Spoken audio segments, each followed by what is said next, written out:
코로나19 책임론으로 시작된 미중 갈등이 중국의 홍콩 국가보안법 제정 방침으로 최고조에 달하고 있습니다. 코로나19 자체로도 경제에 미치는 타격이 이만저만이 아닌데 미중 갈등까지 겹치면서 불확실성이 더 커졌습니다.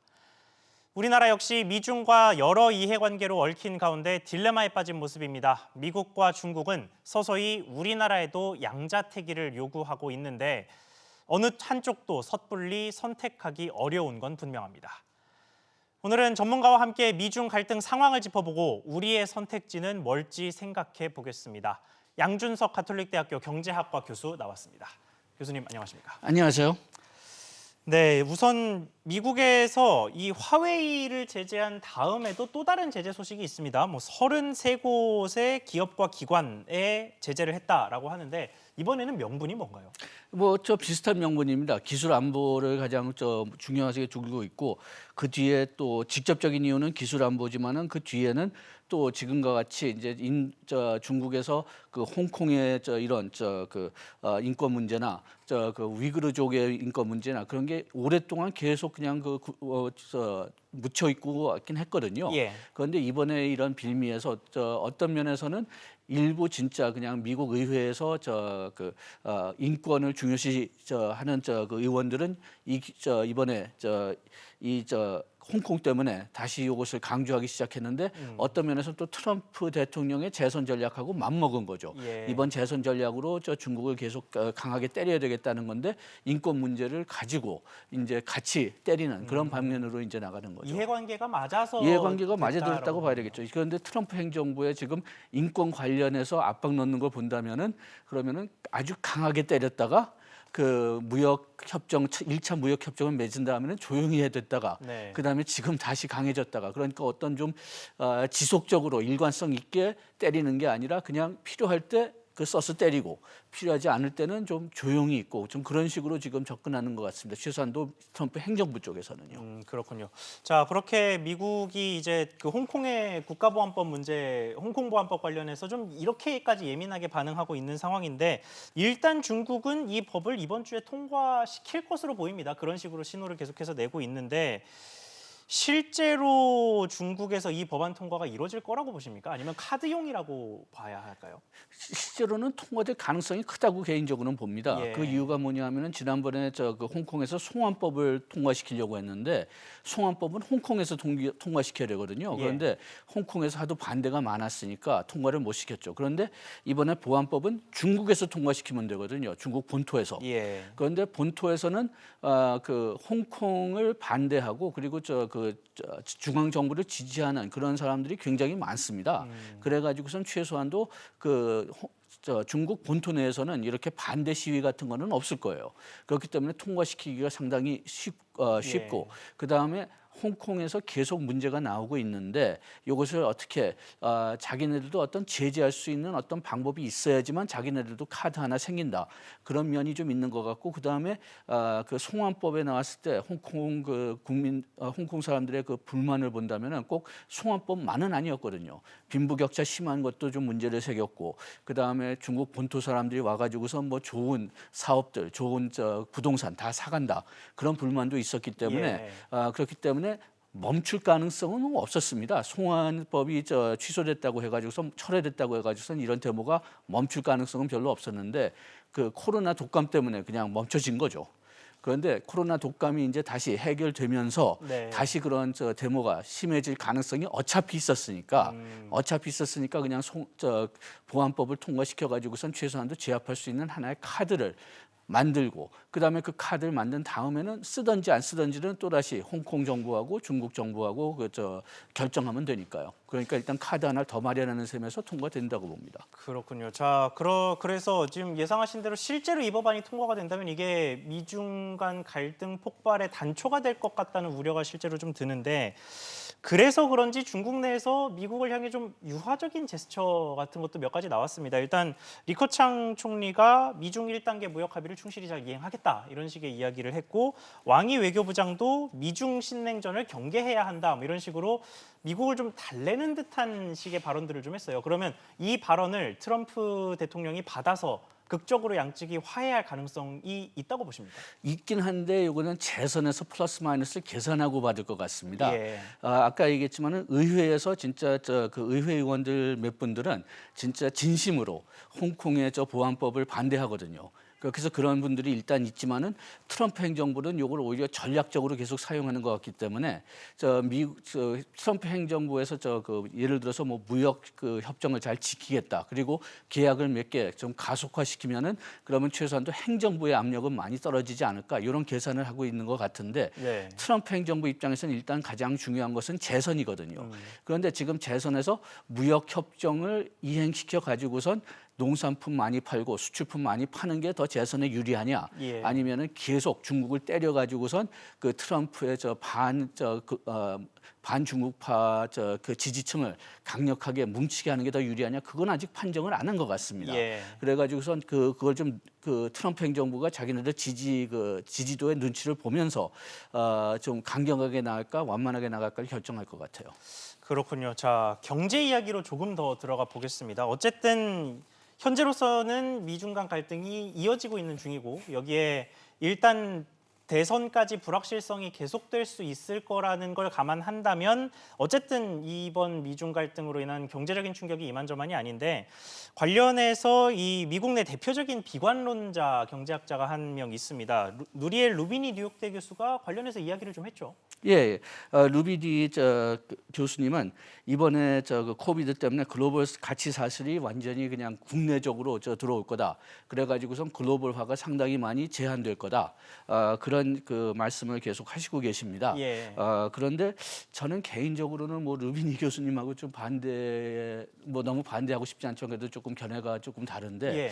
이렇게 글로벌화된 이유가 그 비용 때문이거든요. 그래서 다시 모든 그 생산 과정을 다시 뭐 예를 들어서 미국으로 가지고 돌아온다 그러면은 그 너무 비용이 높아가지고서 예. 다국적 기업들이 그 세계적으로는 경쟁을 못할 가능성도 크고 미국 내에서도 상당히 그 물가가 올라가면서 좀 비난이 많이 받을 가능성이 크기 때문에 전략적으로 몇 개 산업은 가지고 오지만은 대부분은 그 글로벌 가치 사슬을 유지하되 생산 과정을 글로벌시키되 한 나라에 집중되지 않고 여러 나라에 퍼질 그럴 가능성이 더 크다고 보거든요.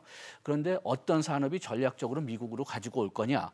아마 그 백신이나 뭐 그 의료 방역에 필요한 그런 물자는 확실히 전략화가 돼서 국내적으로 가지고 올 것 같고, 예. 그 다음에 시스템 반도체는 지금 될지 안 될지 지금 한번 기다려 봐야 될 것입니다.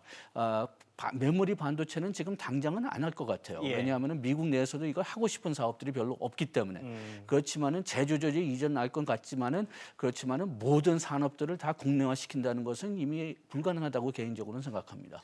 그렇군요. 자, 그리고 이제는 우리나라 쪽으로 이야기를 좀 넘어가 보겠습니다. 이 미중 갈등 속에서 우리나라가 어떤 선택을 하고 어떤 행보를 걸어가야 하느냐, 이게 사실 오늘 저희가 이 얘기를 하는 핵심 이유인데 실제 벌써부터 미국과 중국이 우리나라를 좀 끌어들이려는 듯한 이런 움직임이 좀 있죠. 예, 그 이코노믹 프로스페리티 네트워크라고 해가지고선 폼페오 국무장관하고 크라크 차관이던가요?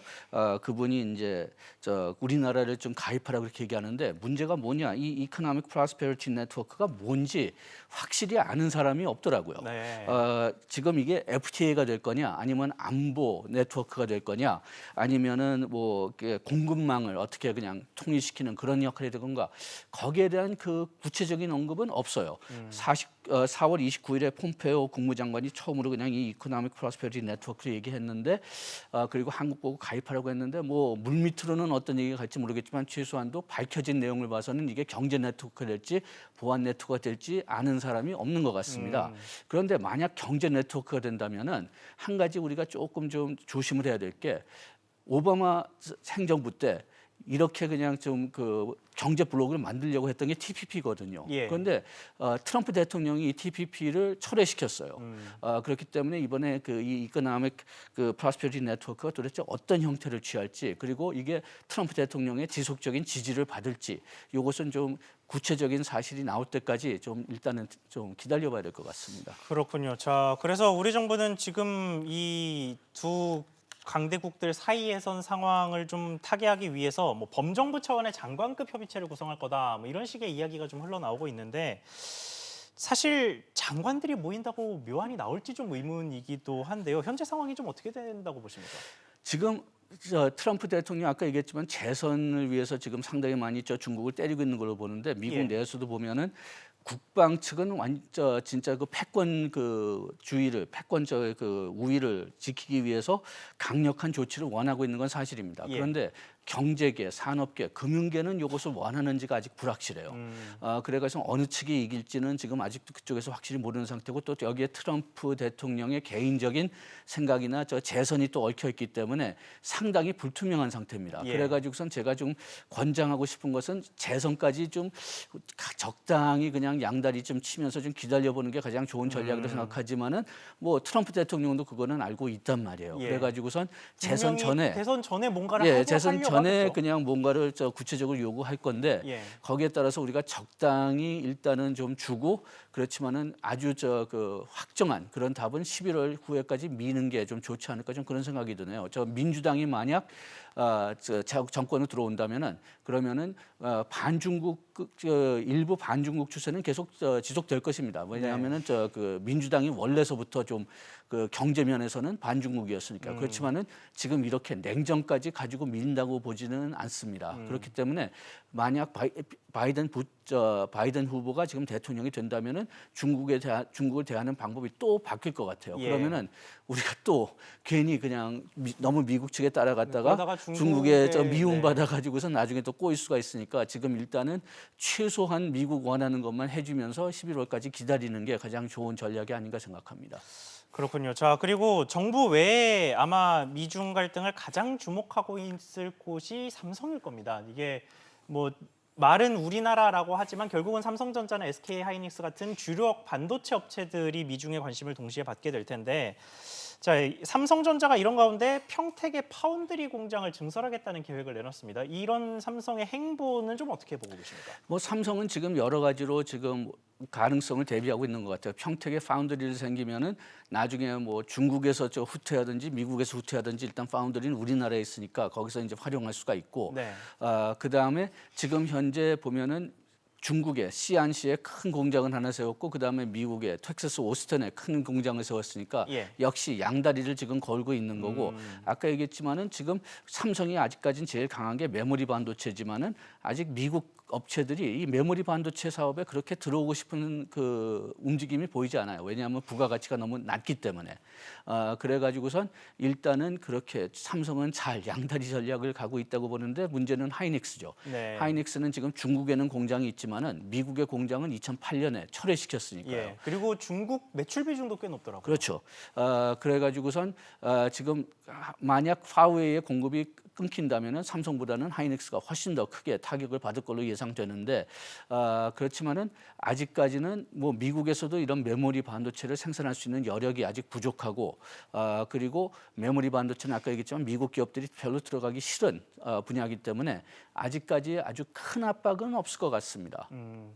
그렇군요. 자, 마지막으로 오늘도 말씀하셨습니다만 11월 대선까지는 일단 미중 사이에서 잘 균형 감각을 유지하는 게 우리 정부나 기업에게 중요하다라는 말씀을 하셨는데 자, 조금 더 구체적으로 이게 어쨌든 이 버티기를 하지 못하게 하려고 미중 양쪽에서 전부 다 압박을 가해 올 텐데 이거를 좀 잘 버텨낼 수 있는 방법이 있다면 어떤 게 있을까요? 버텨낼 수 있는 방법이라면은 그냥 삼성 같은 경우는 미국의 투자를 좀 약간 증가시키는 그런 예. 방법을 생각할 수가 있고 그 다음에 중국에 대해서도 역시 조금씩 이제 해외 투자를 좀 강화시키는 그런 방법을 생각할 수가 있겠죠. 그렇게 해서 좀 양쪽에 좀 더해주는 방법으로 네. 그렇게 해서 일단 양쪽을 만족시키고 이게 뭐 어차피 뭐 한 5개월 내지 6개월이니까요. 그렇게 해가지고선 일단은 좀 양쪽에 다 좀 이롭게 한다는 것을 그렇게 해주면서 그리고 또 미국이 만약 보안 차원으로 뭐 화웨이를 제재시켜야 된다 뭐 그렇게 나온다면은 그런 민감한 분야에서는 들어주되 민감하지 않은 분야에서는 그래도 그냥 계속 공급해주는 유럽이 그런 전략을 택했거든요. 예. 그런 방법을 좀 쓸 수가 있겠습니다. 그렇군요. 알겠습니다. 오늘 말씀 여기까지만 듣겠습니다. 지금까지 양준석 가톨릭대학교 경제학과 교수와 이야기 나눠봤습니다. 교수님 오늘 말씀 감사합니다. 고맙습니다.